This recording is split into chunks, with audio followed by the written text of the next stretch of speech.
بسم اللہ الرحمن الرحیم الحمد للہ والصلاة والسلام علی رسول اللہ وعلی آلہ واصحابہ اجمعین اما بعد۔ ناظرین کرام، السلام علیکم ورحمۃ اللہ وبرکاتہ۔ تفہیم دین کی اس بزم کے ہمراہ ہم آپ کی خدمت میں حاضر ہیں۔ آج کی اس ملاقات میں ہمارا موضوع گفتگو ہے اجر و ثواب میں اضافے کے اسباب۔ در حقیقت اس سے قبل اس بارے میں ہم گفتگو کر چکے ہیں۔ آج کی اس ملاقات میں اسی سلسلے کو مزید آگے بڑھایا جائے گا۔ ہمارے ساتھ تشریف فرما ہیں محترم مہمان جناب شیخ طارق محمد ابراہیم صاحب۔ تو آئیے ناظرین، اس سلسلے میں انہی کی زبانی مفصل رہنمائی حاصل کی جائے۔ السلام علیکم شیخ۔ وعلیکم السلام ورحمۃ اللہ وبرکاتہ۔ ہماری بزم میں آپ کی تشریف آوری یقیناً ہمارے لیے بہت ہی باعث مسرت ہے۔ ہم آپ کو خوش آمدید کہتے ہیں۔ جزاکم اللہ خیرا۔ جزاکم خیرا۔ آمین یا رب۔ اجر و ثواب میں اضافے کے اسباب، اس سے کیا مراد ہے؟ اس سلسلے میں کیا تفصیلات ہیں دینی تعلیمات کی روح سے؟ ارشاد فرمائیے گا۔ الحمد للہ والصلاة والسلام علی رسول اللہ صلی اللہ علیہ وسلم۔ جس طرح کہ پچھلے نشستوں میں ہم نے اس موضوع میں بات کی اور کئی سارے اسباب بیان کیے، اور ان سب اسباب کا خلاصہ جو کہ انسان کی اپنی نیت ہے، نیت کی اصلاح ہے، کتنی اس کی نیت خالص ہے اللہ تعالیٰ کے لیے، کتنے وہ دل کے ساتھ، خشوع کے ساتھ، امید کے ساتھ اور خوف کے ساتھ عمل صالح پہ بڑھتا ہے آگے۔ اسی طرح آج بھی ہمارے پاس اور بھی چند اسباب ہیں جو کہ عمل صالح کے اجر کو دگنا کرنے میں مدد کرتے ہیں۔ صحیح۔ تو آج جس سبب سے ہم لوگ شروع کریں گے وہ یہ ہے کہ عمل صالح کو دگنا کرنے کے اسباب میں سے یہ بھی سبب ہے کہ اس عمل صالح میں شراکت کی جائے اور اسے اجتماعی طور پہ کی جائے۔ جی، اس میں شراکت کی جائے، یعنی اس کو ایسا بنا دیا جائے یا کوئی ایسا عمل ہو کہ جس کا فائدہ دوسروں تک بھی پہنچ رہا ہو، بالکل دوسرے لوگ بھی اس میں شریک ہو جائیں۔ صحیح۔ اور سبحان اللہ، اللہ تعالیٰ کا فضل اتنا واسع ہے کہ جتنے زیادہ لوگ اس میں شریک ہوں گے اتنا ہی زیادہ اجر ملے گا۔ جی، ایسا نہیں ہے جس طرح کہ ہمارے دنیا والوں کی مثال ہے کہ اگر 10 لوگ شریک اسے ایک بلکہ سب کو 10 یا 10 سے بھی زیادہ ملے گا۔ جی، یعنی اصل میں جو اس عمل کی ابتدا کرنے والا ہے، پھر اس کی وجہ سے دوسرے لوگ بھی شریک ہو گئے تو ان سب کے اجر و ثواب میں سے حصہ اس کو بھی ملے گا، اور کسی کے اجر میں کمی نہیں ہوگی۔ جی، اس بات کی دلیل حضرت ابو ہریرہ رضی اللہ عنہ کی حدیث ہے، جس میں حضور صلی اللہ علیہ وسلم نے فرمایا: من دعا الى هدى كان له من الاجر مثل اجور من تبعه لا ينقص ذلك من اجورهم شيئا۔ جی، جس نے کسی ہدایت کی طرف، یعنی کسی حق کی طرف، سنت کی طرف، اچھی بات کی طرف، اچھے عمل کی طرف دعوت دی، اس کے لیے ایسے ہی اجر ہے جتنے کہ لوگوں نے اس کی اتباع کی اس عمل میں۔ صحیح۔ اور کسی کے اجر اس میں بالکل ناقص نہیں ہوگا۔ جی، یعنی جو دوسرے لوگ ہیں جو اس کے کہنے پر اس کار خیر میں شرکت کر رہے ہیں تو وہ یہ نہ سمجھیں کہ ہمارا اجر و ثواب تو یہ لے گیا، بالکل ایسی بات نہیں ہے۔ ان میں سے ہر ایک کو اپنا بھی پورا اجر ملے گا، پھر ان کا وہ جو اجر ہے وہ جس نے انہیں اس نیک راستے کی طرف دعوت دی ہے، بلایا ہے، اسے بھی ملے گا۔ بالکل صحیح ہے۔ اور اسی کے برعکس اسی حدیث میں حضور صلی اللہ علیہ وسلم فرماتے ہیں: ومن دعا الى ضلالة كان عليه من الاثم مثل آثام من تبعه لا ينقص ذلك من آثامهم شيئا۔ اور جس نے کسی گمراہیت کی طرف دعوت دی، جی، یا کسی برائی کی طرف، بدعت کی طرف دعوت دی، اس کے لیے اسی طرح اجر ہوگا جس طرح جتنے لوگوں نے اسی طرح اس کے لیے گناہ ہوگا صحیح، جتنے لوگوں نے اس کی اس گناہ میں اتباع کی۔ جی، تو جس طرح ایک اعمال صالحہ جاریہ، جس طرح ایک ثواب جاری ہوتا ہے، جس طرح سے ہم لوگ کہتے ہیں صدقہ جاریہ، اس طرح گناہ جاریہ بھی ہوتے ہیں۔ جی، یعنی جس نے اس برائی کا راستہ دنیا کو دکھایا ہے تو اب جتنے لوگ اس برائی کو اپنائیں گے تو وہ خود بھی گنہگار ہوں گے، لیکن ان کے برابر یہ گناہ اسے بھی ملے گا کہ جس نے برائی کا یہ دروازہ کھولا ہے۔ صحیح۔ لہذا ایک بات تو یہ ہوگی کہ انسان کوشش کیا کرے کہ ایسے کام کرے کہ پھر جس میں دوسرے لوگ بھی شریک ہو جائیں، دوسروں کو اچھی باتیں بتایا کرے اور دوسروں کو نصیحت کیا کرے وغیرہ وغیرہ۔ تو جتنے لوگ یہ اچھا کام کریں گے تو ان سب کے اجر و ثواب کے برابر خود اسے بھی ملے گا. اور دیکھیں نصیحت کا اثر انسان پہ اور امت پہ. جی امام اسحاق بن راہوے جو کہ امام بخاری کے استاد تھے, جی امام بخاری ان کے ایک مجلس علم کے مجلس میں ایک دن بیٹھے تھے, تو انہوں نے ایک بات کہہ دی, ایک نصیحت کہہ دی کہ کیا کوئی ایسا شخص ہے جو ہمارے لیے حضور صلی اللہ علیہ وسلم کے سارے صحیح حدیث جمع کر لے. جی تو وہ سارے طلاب میں سے امام بخاری کے دل میں وہ بات آ گئی. سبحان اللہ. وہیں سے اسی چھوٹی سی ایک نصیحت سے جی امام بخاری نے اپنی بخاری تالیف کی. سبحان اللہ. تو یہ جو امام بخاری کے استاد تھے اسحاق ابن راہوی, جی تو ان کے اتنے سے ایک جملے کی وجہ سے امام بخاری رحمہ اللہ نے اتنی بڑی خدمت انجام دی. اب یہ کتاب صحیح بخاری, جی سبحان اللہ, اب اس کا سارا اجر جو ہے اسی طرح امام بخاری کو بھی ملے گا اور اسحاق ابن راہوی کو بھی ملے گا کہ جنہوں نے امام بخاری کو یہ بات کہی تھی. جی سبحان اللہ. بے شک. اسی طرح ایک سبب یہ بھی ہے اجر و ثواب میں اضافے کا کہ وہ کام جو کیا جا رہا ہے وہ کام ہی کچھ ایسا نازک ہو کہ بہت اہم ترین, کہ کوئی نازک ترین معاملہ ہے کہ کسی کی جان نکلے جا رہی ہے مثلا, اس سے بڑھ کر نازک معاملہ کیا ہوگا. بالکل. تو آگے بڑھ کر کوئی ایسا کام کیا جائے کہ اس کی جان بچ سکے مثلا. بالکل. تو اس بارے میں کچھ فرمائیے. جی اس میں یعنی یہ بھی اعمال متعدی میں سے ہیں, اور جس میں جتنا جو کہ ایک یعنی ہم کہہ سکتے ہیں یہ ایک اور بھی نقطہ ہے کہ جتنا اس عمل کا بڑا فائدہ ہو اور جتنا بڑا اثر ہو اس کے امت میں, یا اس کا فائدہ دوسروں تک پہنچ رہا ہے. جی بالکل صحیح ہے. جس طرح کے سیلاب میں جو لوگ پھنسے ہوئے ہیں, جس طرح کے زلزلوں میں جو لوگ پھنسے ہوئے ہیں, یا جس طرح کہ کوئی شخص ڈوبنے والے کو بچا دے, جی یہ سب ان اعمال صالحہ میں داخل ہوتے ہیں جس کا اثر اور اجر بہت عظیم ہے. جی تو چونکہ اس کا فائدہ, اس عمل کا, اس اچھے کام کا فائدہ دوسروں کو پہنچا ہے, تو اس وجہ سے خود ہمارے اجر و ثواب میں بھی اضافہ ہوگا. ہم نے یا جس نے بھی کوئی ایسا اچھا کام انجام دیا ہو. اس کے علاوہ مزید ایک اس کی شکل یہ بھی ہے کہ اگر کوئی ضرورت مند ہے اور اس کو سفارش کی ضرورت ہے, ویسے تو سفارش کے معاملات جو ہیں یہ بہت نازک ہوا کرتے ہیں کہ ہر ایک کے بس میں نہیں ہے. یعنی اگر میں کسی کے لیے سفارش کرنا بھی چاہوں کہ اس کو ملازمت دے دی جائے مثلا, بالکل, تو ہمارے تو یا کسی ہر ایک کے بس میں یہ چیز ہے نہیں. لیکن اگر کسی کے بس میں یہ ہو کہ وہ سفارش کر کے کسی کا بھلا کر سکتا ہو, تو یہ بھی بہت بڑا کار خیر ہے, اور اس میں بھی اجر و ثواب بہت بڑھا چڑھا کر دیا جائے گا کیونکہ اس کا فائدہ دوسرے کو پہنچائے. بالکل. تو اس سلسلے میں آیت اگر کوئی ہو یا حدیث. جی اس میں اللہ تعالیٰ نے سورۃ النساء میں فرمایا من یشفع شفاعۃ حسنۃ یکن لہ نصیب منہا, جو شخص نیکی کی سفارش کرے اسے اس کا بھی حصہ ملے گا.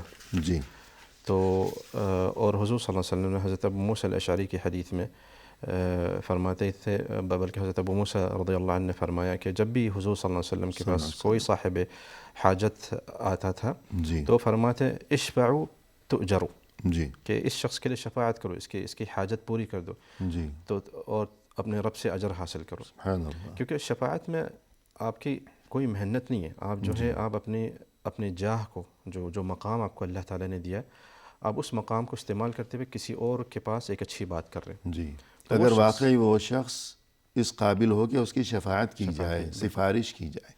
ایسا نہ ہو کہ جیسے کہ بہت سے معاشروں میں یہ برائی جو ہے بہت عام ہوا کرتی ہے کہ کوئی کسی قابل نہیں ہے, لیکن اس کے باوجود صرف اقربا پروری کی وجہ سے, رشتہ داری کی وجہ سے, یا رشوت کی وجہ سے, یا اور کسی بھی ناجائز سبب کی بنا پر ناجائز کام میں سفارش کرنا, یہ مراد نہیں ہے کہ جو کوئی لائق فائق آدمی ہے تو اس کا حق دبا کر کسی نالائق کی سفارش کر دی گئی, یہ مقصد نہیں ہے.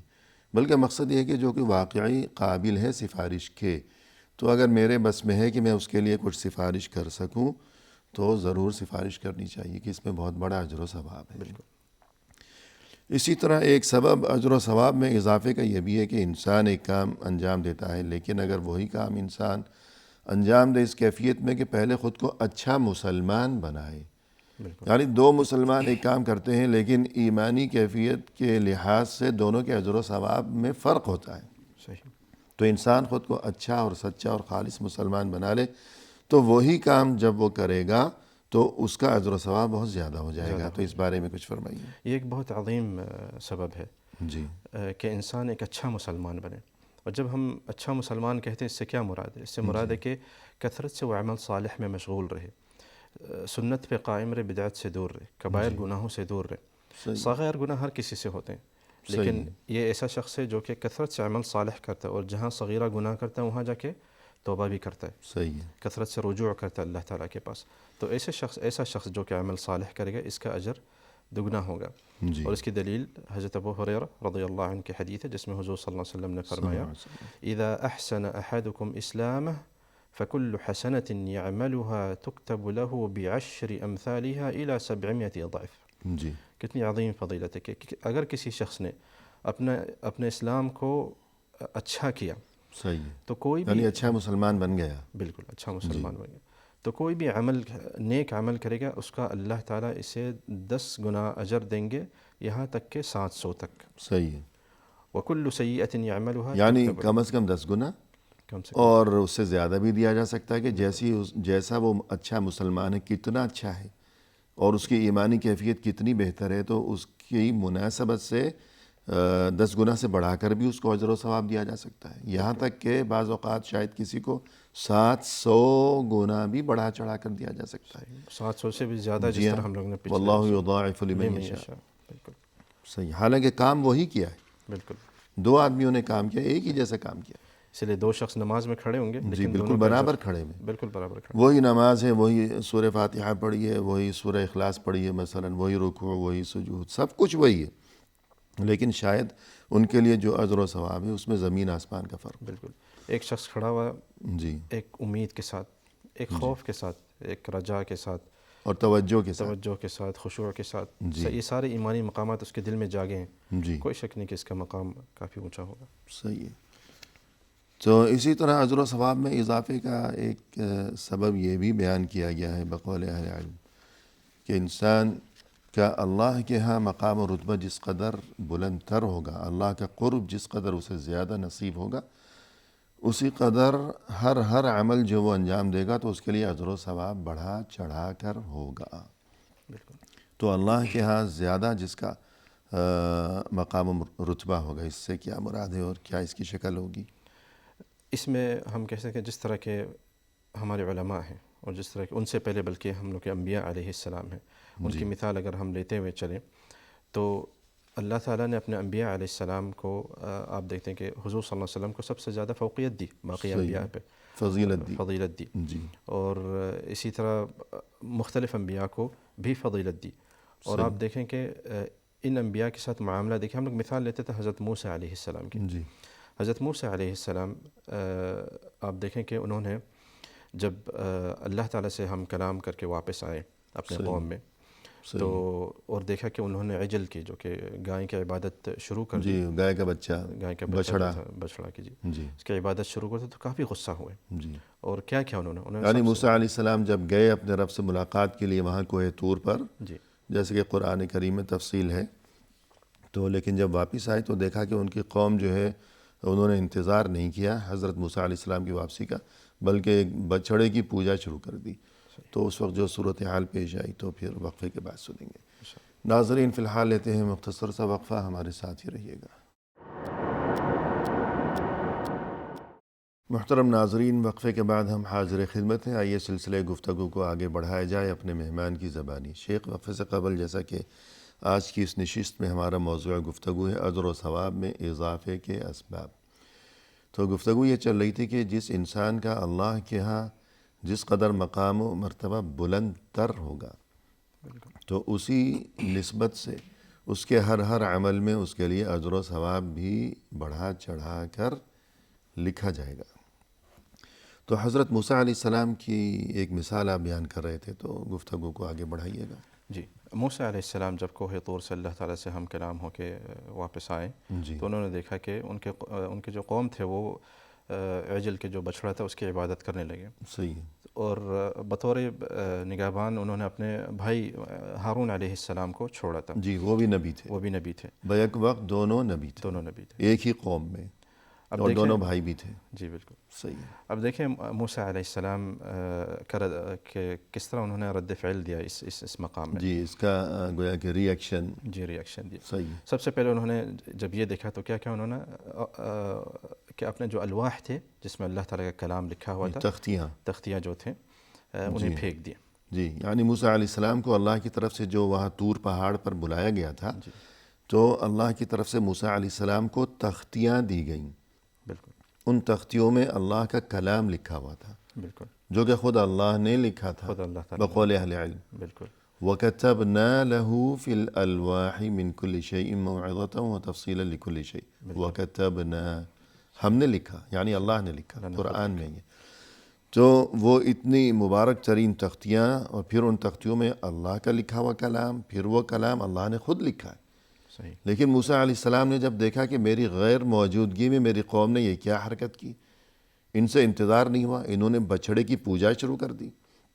تو موسیٰ علیہ السلام تو ویسے ہی بہت زیادہ جلالی تھے.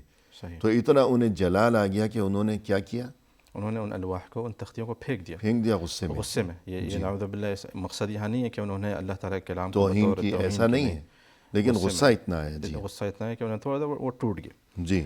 اور پھر اپنے بھائی ہارون علیہ السلام کو ان کی داڑھی سے کھینچی. جی. یا ابن ام لا تاخذ بلحیتی ولا برأسی. جی ہاں. کہ میرے ماں کے بھائی, وہ استعطافاً یعنی کہ بطور عطف کہہ رہے ہیں ان کے میرے ماں کے. جی انہیں توجہ دلانے کے لیے کہ ہم دونوں سگے بھائی ہیں, ذرا رحم کرو مجھ پر, یہ کیا کہ تم نے مجھے بالوں سے جکڑ لیا. صحیح. تو حالانکہ ہارون علیہ السلام کو جو موسیٰ علیہ السلام نے بالوں سے جکڑ لیا, اتنا غصہ دکھایا, تو ہارون علیہ السلام نہ صرف ان کے بھائی تھے بلکہ اللہ کے نبی تھے. صحیح. پھر بھی موسیٰ علیہ السلام نے ان کو بالوں سے جکڑ لیا اتنا غصے سے. صحیح. اس کے بعد اور اسی طرح ملک الموت جب موسیٰ علیہ السلام کے پاس آیا تھا تو ملک الموت کو انہوں نے تھپڑ مار دیا. جی یعنی وہ روح قبض کرنے والا فرشتہ ملک الموت جب جان نکالنے آیا موسیٰ علیہ السلام کی, تو موسیٰ علیہ السلام نے اس کو پہچانا نہیں. صحیح. اور اس کو تھپڑ بھی مار دیا. صحیح. یہاں تک کہ ان کے اس فرشتے کی آنکھ باہر آ گئی. صحیح ہے. جی.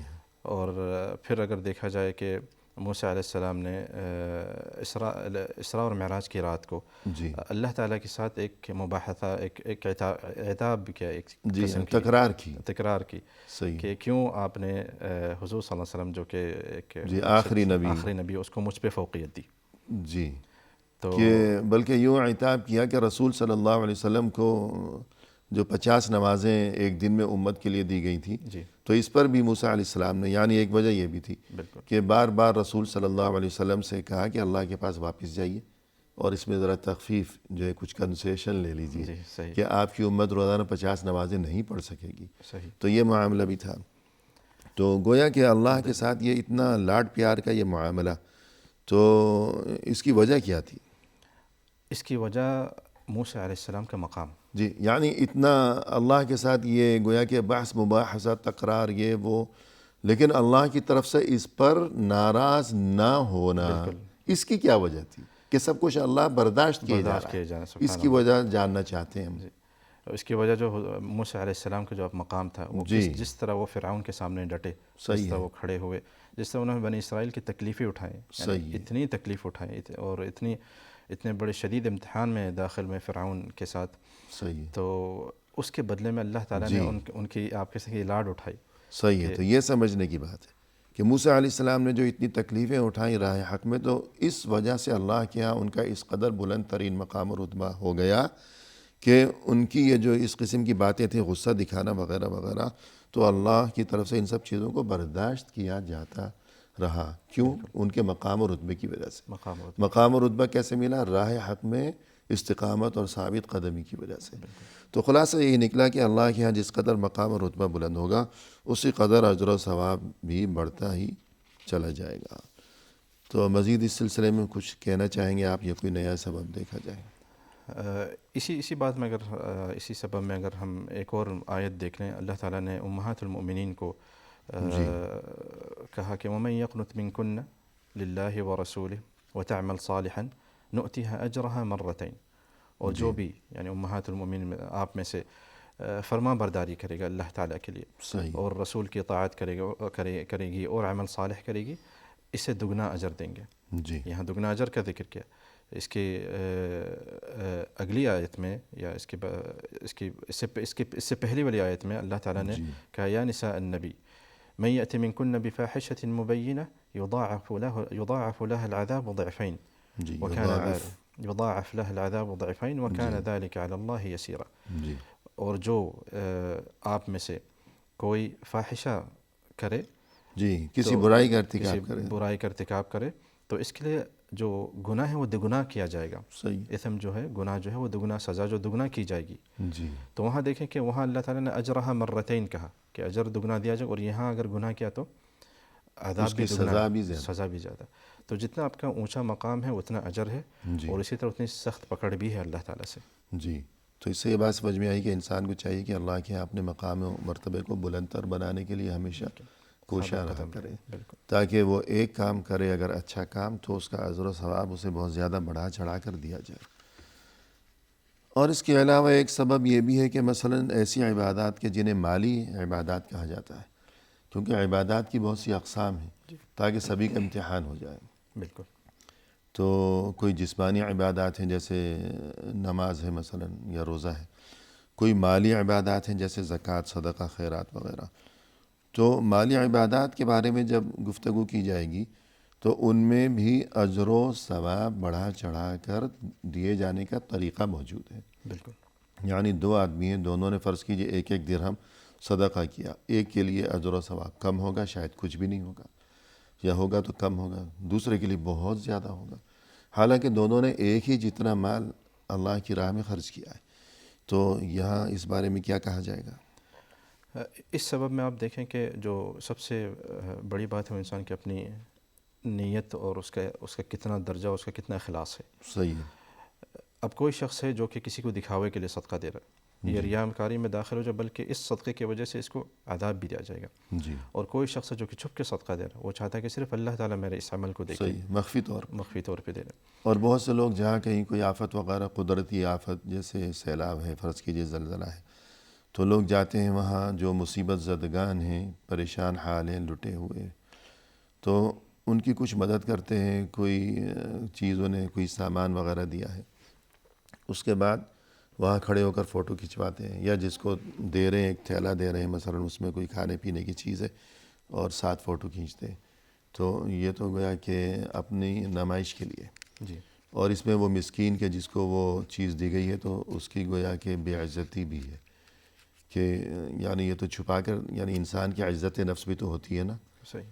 یعنی انسان کو یہ چیز بعض اوقات اچھی نہیں لگتی کہ دنیا کو پتہ چلے کہ میں نے کسی سے کچھ لیا ہے, تو اس کی عزت نفس مجروح کی ہے, مسکین کی, اس کی بے عزتی کی ہے, اور اپنے لیے گویا کہ نمائش اور دکھاوا. تو ایسا جو صدقہ ہے یا خیرات ہے تو اس سے بچنا بہت ضروری ہے. تو صرف اللہ کی رضا کے لیے ہو, خفیہ طور پر ہو, اور اجر و ثواب کو اس سلسلے میں, مالی عبادت کے سلسلے میں بڑھانے کا ایک اور سبب بھی ہے. وہ کیا ہے کہ الکسب الطیب. بالکل. حلال کمائی سے جو انسان صدقہ نکالے, جی کوئی شک نہیں اس کا زیادہ اجر اور زیادہ مقام ہے اللہ تعالیٰ کے پاس. صحیح ہے. کیونکہ انسان نے محنت کی, یہ پوری مہینہ محنت کر کے وہ یہ شخص کماتا ہے, اس کے بعد یہ شخص یہ جو کمایا پیسہ بغیر کسی مقابل کے آگے کسی اور ضرورت مند کو دے دیتا ہے. جی, یعنی اپنا کوئی مفاد نہیں ہے. کوئی مفاد نہیں, صرف اللہ تعالیٰ کو چاہتا ہے. صحیح ہے. جی. تو کتنا عظیم مقام ہے ایسے شخص کے اور ایسے مال کا اللہ تعالیٰ کے پاس. جی, یعنی دو آدمیوں نے ایک ایک درہم صدقہ کیا.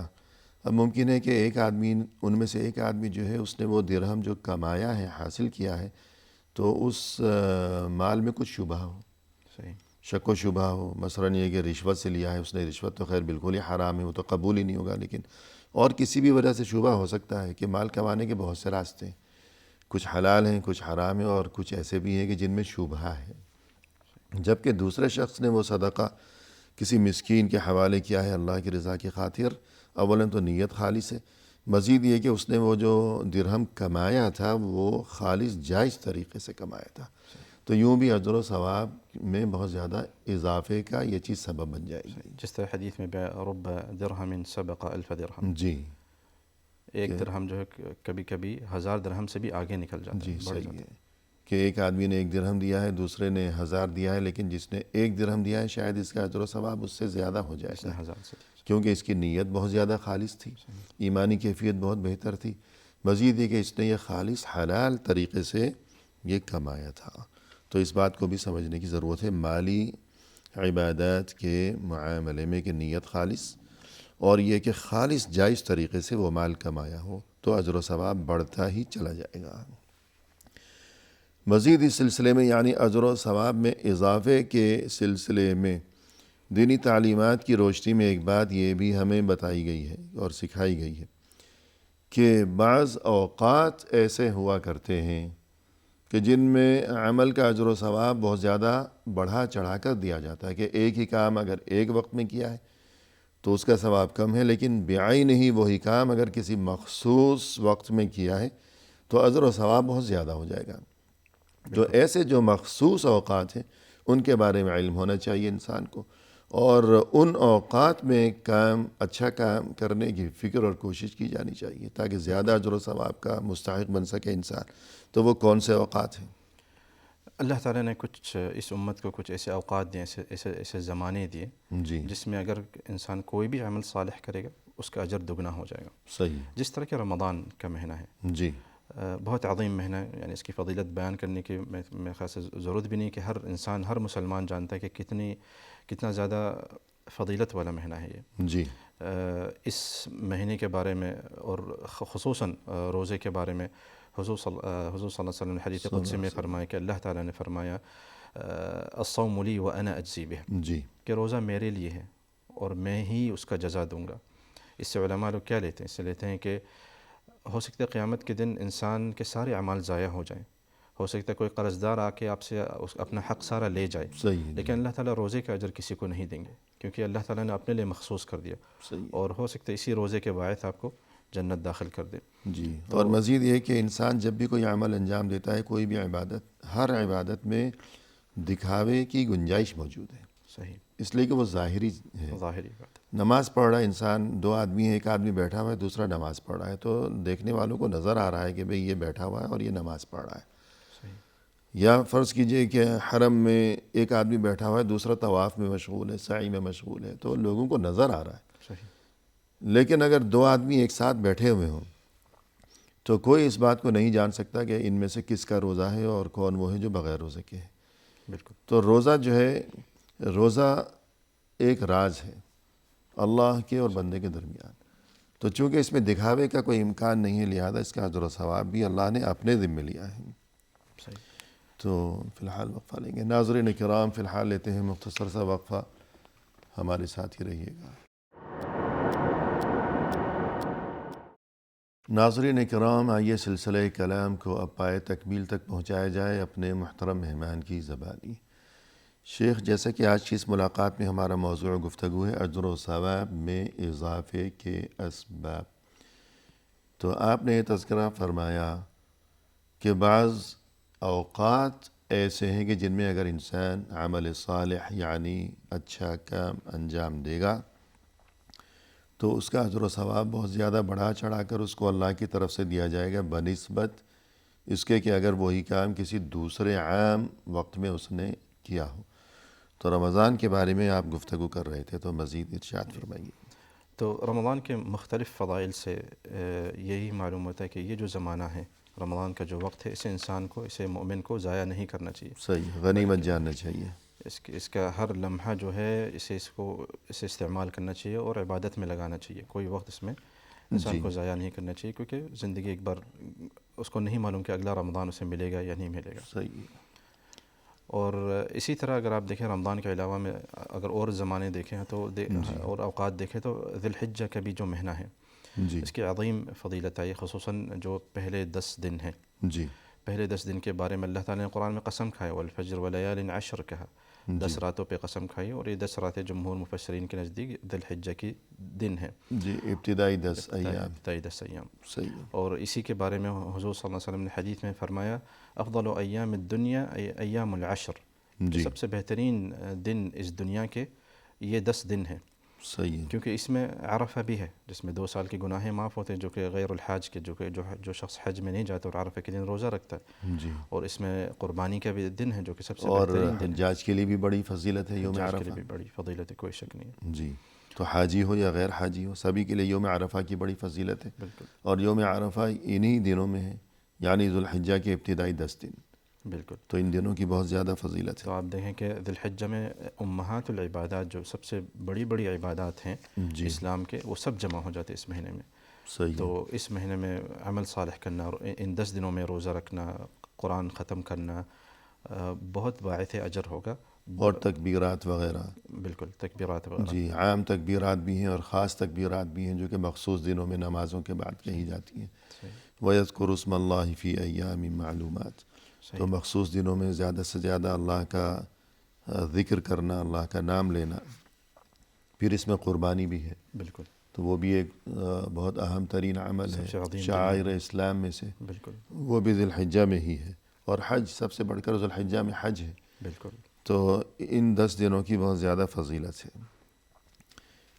اسی طرح اگر بات کی جائے کہ بعض مخصوص اوقات کے جن میں عمل کا اجر و ثواب زیادہ ہوتا ہے, تو اسی طرح بعض مخصوص مقامات بھی ہیں, اوقات بھی ہیں, مقامات بھی ہیں. یعنی زمان, بعض زمانے ایسے ہیں اور اسی طرح بعض مکان بھی ایسے ہیں, بعض جگہیں, مقامات, کہ انسان اگر ان جگہوں میں سے کسی جگہ پر جا کر کوئی اچھا کام کرے گا تو اس کے لیے اجر و ثواب بہت زیادہ بڑھا چڑھا کر لکھا جائے گا. تو وہ کون سے مقامات ہیں اس بارے میں فرمائیے گا. جی مقامات کی طرف اگر آئیں تو سب سے پہلے ہمیں مسجد الحرام ملتا ہے. صحیح ہے. جس میں حدیث حضرت جابر رضی اللہ عنہ نے فرمایا کہ حضور صلی اللہ علیہ وسلم نے فرمایا صلاۃ فی مسجدی افضل من 1000 صلاۃ فیما سواها الا المسجد الحرام وصلاة فی المسجد الحرام افضل من 100,000 صلاۃ فیما سواها. جی مسجد الحرام جو کہ مکہ مکرمہ ہے, اس میں جو ایک نماز کی جو اجر ہے وہ 1,00,000 نمازوں کے جتنے ہیں. صحیح.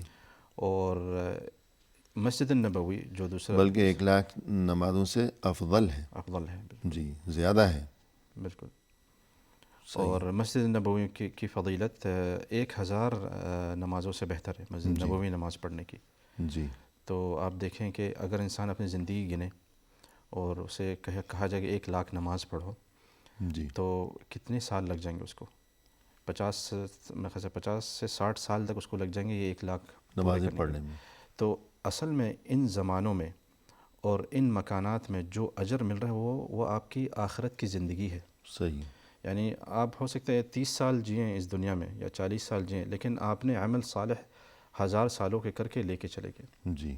اتنا زیادہ فضل اللہ تعالیٰ دینے کے لیے تیار ہیں, لیکن لینے والے کہاں ہیں؟ جی یعنی انسان غفلت کا شکار ہے. غفلت کا شکار. تو ایسی جگہیں جہاں اجر و ثواب بہت زیادہ ہو جاتا ہے تو انسان کو چاہیے کہ کوشش کرے.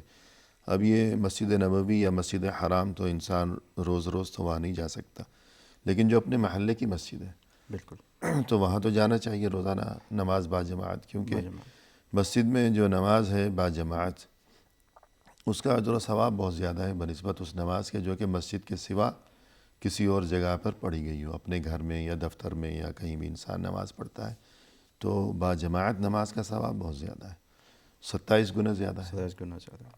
تو انسان کو اس بارے میں بھی کوشش اور یعنی پابندی جو کرنی شخص چاہیے. گھر میں نماز پڑھتا ہے, اگر اس کو کہا جائے کہ آپ یہ نماز اپنی 27 بار دہرائیں, جی تو اس کو کتنا مشکل محسوس ہو. یہی اللہ تعالیٰ اجر ایک بار آپ کو مسجد میں جا کے دے رہے ہیں. تو گویا کہ آپ نے 27 نمازیں 27 نمازیں پڑھی. تو یہ زندگی ہے جو کہ اصل میں انسان اپنے لیے آخرت کے لیے جمع کر رہا ہے. صحیح ہے. اسی طرح قیام اللیل کے گفتگو چل رہی ہے کہ ایسے اوقات یا ایسے مقامات, تو قیام اللیل جو ہے اس بارے میں بھی فرمائیے کہ اس کا اجر و ثواب جو ہے وہ بہت زیادہ ہے. جی تو اس میں بھی قیام اللیل کی فضیلت بہت ہی عظیم فضیلت ہے. یہ ایک ایسا وقت ہے جس میں اللہ تعالیٰ رات کے آخری حصے میں آسمان کی دنیا میں اترتے ہیں اور پکارتے ہیں کہ کیا کوئی استغفار کرنے والا تو میں سے مغفرت دے دوں, معاف کر دوں. جی یعنی آسمانی یا آسمان کی دنیا یا دنیاوی آسمان, سمائے دنیا, یعنی وہ آسمان جو کہ اس زمین سے اس دنیا سے قریب ترین ہے. بالکل سب سے نچلا آسمان, انسانوں سے قریب ترین. صحیح. اللہ تعالیٰ وہاں ہر رات اس وقت یعنی رات کے آخری پہر نزول فرماتے ہیں, نیچے آتے ہیں. بالکل. اس کے بعد کیا فرماتے ہیں؟ هل من سائل فأجیبہ, کہ کیا کوئی مانگنے والا میں اسے دوں, کیا کوئی مغفرت مانگنے والا تو اسے معاف کر دوں. صحیح. اور جب تک فجر طلوع نہیں ہوتی اللہ تعالیٰ اس طرح پکارتے رہتے ہیں, لیکن مانگنے والے کہاں ہیں؟ سبحان اللہ. ہمارے رب جل جلالہ اپنے اس عظیم ذات کے ساتھ آ کے پکارتے ہیں. جی افسوس کی بات ہے, یا کوئی سو رہا ہوتا ہے غفلت میں, یا کوئی گناہوں میں مبتلا, فضولیات فلمیں دیکھنے میں اور اس میں یا گناہوں میں نہیں بھی تو خرافات میں، فضولیات میں، فضولیات میں، سوشل میڈیا پہ وقت ضائع کر رہے جی، ہیں راتوں رات، اور فجر سے پہلے سو جاتے ہیں. جبکہ اللہ جو کہ احکم الحاکمین، بادشاہوں کا بادشاہ، وہ خود اعلان فرماتا ہے اس وقت میں، یعنی رات کے آخری پہر کہ ہے کوئی مانگنے والا تو میں اسے دوں، جی سبحان اللہ. ہے کوئی مغفرت کا طلبگار تو میں اسے مغفرت و معافی سے نوازوں. ایک ایسا مقام ہے جس میں انسان یعنی کہ شرم سے اٹھ جائے، جی بالکل. یعنی شرم سے اٹھ جائے کہ میرا رب مجھے پکارا اور میں کس طرح سو رہا ہوں. جی، اتنی شرم اور اتنی حیا بندے میں ہونا چاہیے اللہ تعالیٰ کے لیے. جیسے کسی نے کہا کہ ہم تو مائل بکرم ہیں، ہم تو مائل بکرم ہیں، کوئی سائل ہی نہیں، سبحان اللہ. راہ دکھلائیں کسے رہروے منزل ہی نہیں. تو انسان کو اس وقت کی یعنی رات کے آخری پہر کی قدر کرنی چاہیے، اللہ سے رشتہ جوڑنا چاہیے، اللہ سے لو لگانی چاہیے. اسی طرح بعض ایسے فضیلت والے دن ہیں کہ ان دنوں میں اگر روزہ رکھا جائے تو اس کا اجر و ثواب بہت زیادہ ہے. اس بارے میں فرمائیے. جی، جس طرح کہ عاشوراء کا روزہ ہے، جی، عاشوراء کے روزے میں بھی پچھلے سال کے گناہیں معاف ہو جاتے ہیں جس طرح کی کہ جاتی حدیث میں آیا ہے. صحیح ہے. جی، اور اسی طرح شوال کے جو 6 روزے ہیں رمضان کے بعد، ایک جی، سال کے گناہیں معاف ہو جاتے ہیں. اور اسی طرح شعبان میں روزہ رکھنا کے بھی دگنا اجر ہے کیونکہ وہ غفلت کا مقام ہے. یعنی اکثر لوگ اس میں غفلت میں رہتے ہیں، اور غفلت میں جب لوگ ہیں اور اس غفلت میں یوں رہتے ہیں کہ سوچتے ہیں کہ آگے رمضان آ رہا ہے، رمضان میں روزے روزہ رکھیں رکھ گے. لیں گے، حالانکہ حضور صلی اللہ علیہ وسلم سب سے زیادہ روزہ جی، شعبان میں رکھتے تھے. اسی طرح یوم عرفہ کا روزہ جو ہے جی اس کی بھی بڑی فضیلت ہے، اور ہر ہفتے جو ہے پیر اور جمعرات کے دن کی روزے کی بہت زیادہ فضیلت ہے. بالکل. تو اور اسی طرح جو ایام البیض ہیں، ہر سفیدی مہینے جو چاند کی جو تاریخیں 13، 14، 15، تو ان میں روزے کی خاص فضیلت ہے. تو انسان کو چاہیے کہ ان مواقع سے فائدہ اٹھائے کریں. اسی طرح اجر و ثواب میں اضافے کا ایک سبب، بہت اہم سبب یہ بھی ہے کہ ایسے وقت میں انسان کوئی اچھا کام کرے کہ جب کوئی رکاوٹ ہے، لیکن رکاوٹ درپیش ہونے کے باوجود انسان پھر زبردستی اچھا کام کرتا چلا جائے تو اجر و ثواب زیادہ ملے گا. صحیح. اس سے کیا مراد ہے؟ اس میں اگر آپ دیکھیں کہ کبھی کبھی کچھ ایسے حالات ہوتے ہیں انسان پہ کہ اس کے پاس یا اندرونی معارضات ہوتے ہیں، مخالفت، اس کی نفس اس کی مخالفت کر رہی ہے جی، کہ اسے عمل صالح نہیں کرنے دے رہی ہے، یا کبھی کہ بیرونی اسباب ہوتے ہیں، خارجی اسباب ہوتے ہیں کہ کوئی شخص آپ کو یہ عمل کرنے دے رہا ہے، کسی کی وجہ سے آپ یہ عمل صالح نہیں کر سک رہے. جی، تو یہ ایسے مقامات ہیں جس میں اگر انسان اپنے اس نفس کو توڑے اللہ تعالیٰ کے لیے، اور جو بھی مشکلات درپیش آنا اس کے باوجود بھی وہ جا کے وہ عمل صالح کرے، تو اس کا اللہ تعالیٰ کے پاس بہت اونچا مقام ہے. صحیح ہے. اور یہ ایک ایسی چیز ہے جو کہ ہو سکتا ہے اکثر لوگ اسے محسوس نہ کریں جی، کہ جتنی آپ کی نفس آپ کی مخالفت کر رہی ہے، میں اتنا ہی اسے توڑوں، صحیح اور ہے. جتنا ہی اسے توڑوں اتنا ہی مجھے اجر ملے گا. صحیح ہے. اس کی دلیل آپ دیکھیں کہ حضرت ابو ہریرہ رضی اللہ عنہ کی حدیث ہے جس میں حضور صلی اللہ علیہ وسلم نے فرمایا: الا ادلکم علی ما یمحو اللہ بہ الخطایا ویرفع بہ الدرجات. کیا میں تمہیں نہیں بتاؤں اس چیز کے بارے میں جس سے اللہ تعالیٰ گناہیں معاف کر دیتے اور درجات اونچے کر دیتے؟ جی، قالوا بلا یا رسول اللہ. صحابہ نے کہا بے شک یا رسول اللہ. قال اسباغ الوضوء علی المکارہ.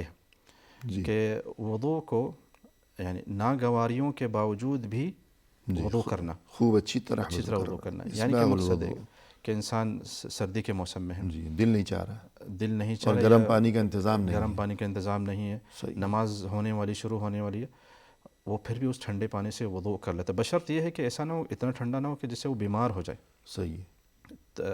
اس حالت کے بارے میں ہم نہیں بات کرنے. جی، مقصد یہ نہیں کہ انسان اپنے کو نقصان دے. جی، یعنی کوئی یہ سوچے کہ جتنی مشقت زیادہ ہوگی تو ثواب بھی اتنا زیادہ ہوگا، تو ایسی بات نہیں ہے کہ مشقت میں خود اپنے آپ کو جان بوجھ کر ڈالے. صحیح، یہ مراد نہیں ہے یہ مراد نہیں ہے کہ سخت سردی پڑ رہی ہے، اب گرم پانی موجود ہے، اب انسان جان بوجھ کر ٹھنڈے پانی سے وضو کرے کہ زیادہ مجھے مشقت ہوگی، تکلیف ہوگی تو ثواب زیادہ ہوگا. یہ مراد نہیں ہے. یہ تو گناہ ہے کہ اپنے آپ کو مصیبت میں ڈالنا.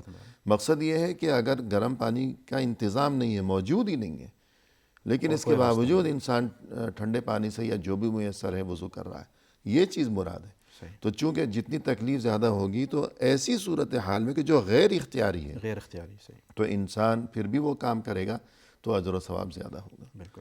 بہت سے لوگ ایسا کرتے ہیں، مثلا حج پہ جاتے ہیں اور انہوں نے جو ان کا پیکیج ہے، انہوں نے جو ایڈوانس پیمنٹ کر رکھی ہے، اس میں یہ شامل ہے کہ فلاں جگہ جو جائیں گے تو بس کا انتظام ہے، سواری کا انتظام ہے، یہ سب کچھ ہے. اس کے باوجود پھر پیدل جاتے ہیں، کہتے ہیں ثواب زیادہ ہوگا. صحیح.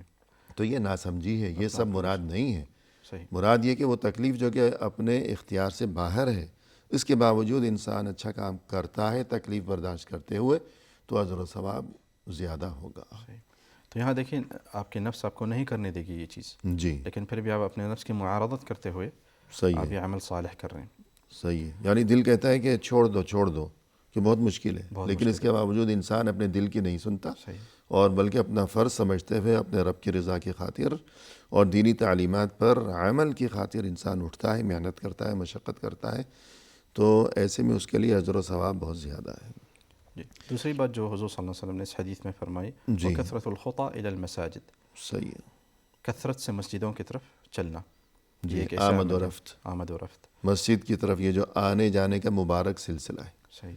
تو یہ بھی گویا کہ بہت زیادہ باعث اجر و ثواب ہے. اور اسی طرح انتظار الصلاۃ بعد الصلاۃ، کہ جی ایک نماز کے بعد دوسری نماز کا انتظار کرنا. صحیح ہے، یہ گویا دل وہیں لگا ہوا ہے. دل مسجد میں ہی لگا ہوا ہے. صحیح ہے کہ کب گویا کہ اللہ اکبر کی صدا بلند ہوگی اور میں دوبارہ نماز کے لیے حاضر ہو جاؤں گا. صحیح. تو یہ تمام اعمال ایسے ہیں کہ جو انسان کے لیے گناہوں کی معافی کا اور اجر و ثواب میں اور یہ کہ درجات میں بلندی کے اسباب ہیں. اسی طرح ایک حدیث اہم کہ یأتی علی الناس زمان الصابر فیہم علی دینہ کالقابض علی الجمر، تو بالکل مختصر اس بارے میں بھی فرما دیجیے گا. اس حدیث میں حضور صلی اللہ علیہ وسلم نے فرمایا کہ ایک ایسا وقت آئے گا، ایک ایسا زمانہ آئے گا جس میں جو شخص اپنے دین پہ قائم اور ثابت رہے گا وہ اسی طرح رہے گا جس طرح کہ اس نے اپنے ہاتھ میں ایک گرم کوئلہ، گرم پتھر کو باندھ کے رکھا ہے، پکڑ کے رکھا ہے. یعنی چونکہ وہ زمانہ ایسا ہوگا کہ اچھے کام کرنا اور برائیوں سے بچنا بہت مشکل ہوگا، تو اور اچھے کام کرنے کے لیے اور برائیوں سے بچنے کے لیے بہت زیادہ مشقت کی ضرورت ہوگی، تو اسی قدر اجر و ثواب بھی زیادہ ہوگا. تو یہی بتانا مقصود ہے کہ جتنی مشقت زیادہ ہوگی تو اجر و ثواب زیادہ ہوگا. اور آخر میں یہ بات کہ انسان چھپا کر جو کام کرے گا تو اس کا بھی اجر و ثواب زیادہ ہوگا، کہ اس میں نمائش کا، دکھاوے کا امکان کم سے کم ہوگا. تو یہ بہت ہی مفید باتیں ہیں اور ان کو جاننا سمجھنا ہر مسلمان کے لیے ضروری ہے، تاکہ زیادہ سے زیادہ اس دنیا کی فانی زندگی میں وہ اپنے لیے اجر و ثواب کو سمیٹ سکے، آخرت میں اپنے لیے کامیابی کا بندوبست کر سکے. تو پروگرام کے اختتام پر ہم تہ دل سے آپ کا شکریہ ادا کرتے ہیں کہ آپ تشریف لائے اور آپ نے عمدہ انداز میں رہنمائی فرمائی. ہماری دعا ہے کہ اللہ تعالیٰ آپ کے علم میں، آپ کے عمل میں، آپ کے عمر میں مزید خیر و برکت عطا فرمائیں. جزاکم اللہ خیر. آمین وجزاکم خیرا. آمین یا رب. اور اسی کے ساتھ ناظرین کرام، اختتامی موقع پر تہ دل سے ہم آپ کا بھی شکریہ ادا کرتے ہیں کہ آپ نے ہمارا یہ پروگرام دیکھا. اس دعا کے ساتھ کہ اللہ تعالی ہم سبھی کو ہر اچھے عمل کی توفیق عطا فرمائے، ہر برائی سے بچنے کی توفیق عطا فرمائے، ہمارے ہر عمل کو اپنی بارگاہ میں شرف قبولیت نصیب فرمائے. فی امان اللہ وآخر دعوانا ان الحمد للہ رب العالمین.